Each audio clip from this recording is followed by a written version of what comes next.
کربلا میں کیا کیا مصیبتیں گزر گئی.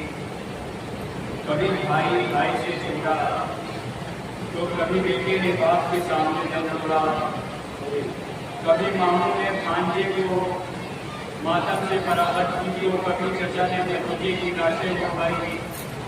ہائے افسوس ایک دوپہر میں کرا کر گر گیا.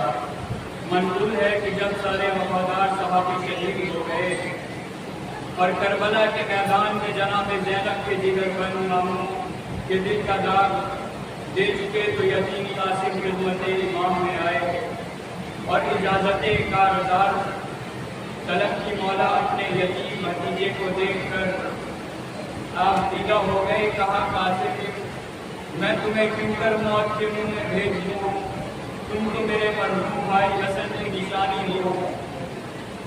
جب جناب قاسم کا اصرار کرا تو مولا نے پیار سے سر پر ہاتھ رکھا. کہا بیٹا کہنا مان جاؤ, تمہیں اپنی دل شکستہ ماں پر رحم نہیں آتا جس کے لیے بے بسی کا داغ بھی بہت کافی ہے. تیرے بعد وہ کیسے زندہ رہے گی. جناب قاسم نے ادب سے دونوں ہاتھ جوڑے اور کہا چچا جان یہ تلوار میری ماہی نے کمر میں باندھ کر مجھے لڑنے کے لیے بھیجا ہے. امام مظلوم نے کہا نہیں میرے لال, یہ ممکن ہی نہیں کہ میں تمہیں خط لکھا بھیجوں. جاؤ خیمے میں پلٹ جاؤ. جناب قاسم مجبور ہو کر خیمے میں واپس آ گئے اور سر جھکا کر ایک گوشے میں بیٹھ گئے. کافی دیر تک سوچتے رہے کہ چچا کو کسی طرح راضی کرے. اچانک بازو پر نظر گئی. مرتے وقت باپ کا باندھا ہوا تعویذ دیکھا. فوراً وصیت یاد آ گئی. فرمایا تھا کہ بیٹا قاسم جب تم پر کوئی سخت مصیبت مشکل پڑے تو اسے کھول کر پڑھ لینا. دل میں سوچا میرے لیے اس سے زیادہ مصیبت کا وقت اور کون سا ہو سکتا ہے. بازو پر سے تعویذ کھولا. لکھا تھا کہ قاسم جب میرا بھائی حسین دشمنوں کے نردے میں گر جائے تو تم میری جانب سے چچا کی نصرت میں اپنا سر کٹا لینا.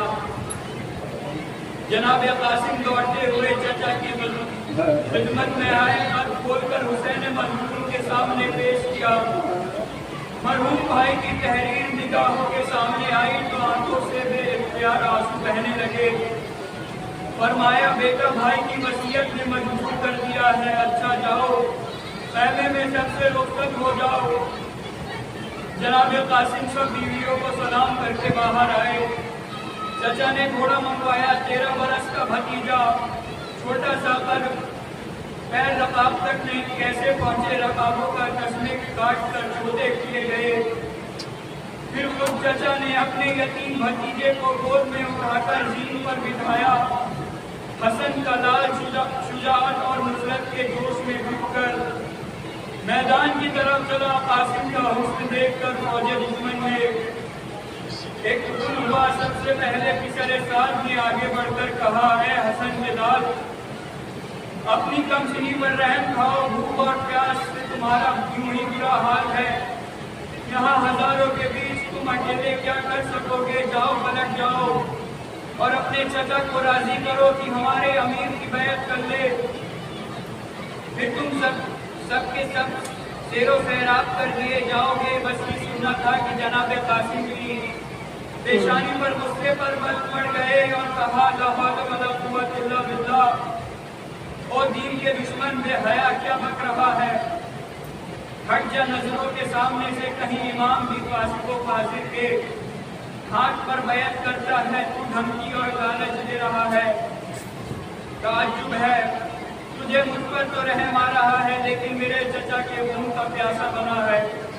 یہ کہہ کر جناب قاسم نے تلوار ہاتھ میں لی. اس کے بعد اس طرح 13 سال کے یتیم بچے نے بڑھ بڑھ کر ایسے حملے کیے کہ دشمن کی فوجیں ادھر ادھر بھاگنے لگی. تیز دھوپ میں اتنے حملے کرنے سے پیاس کا غلبہ ہوا.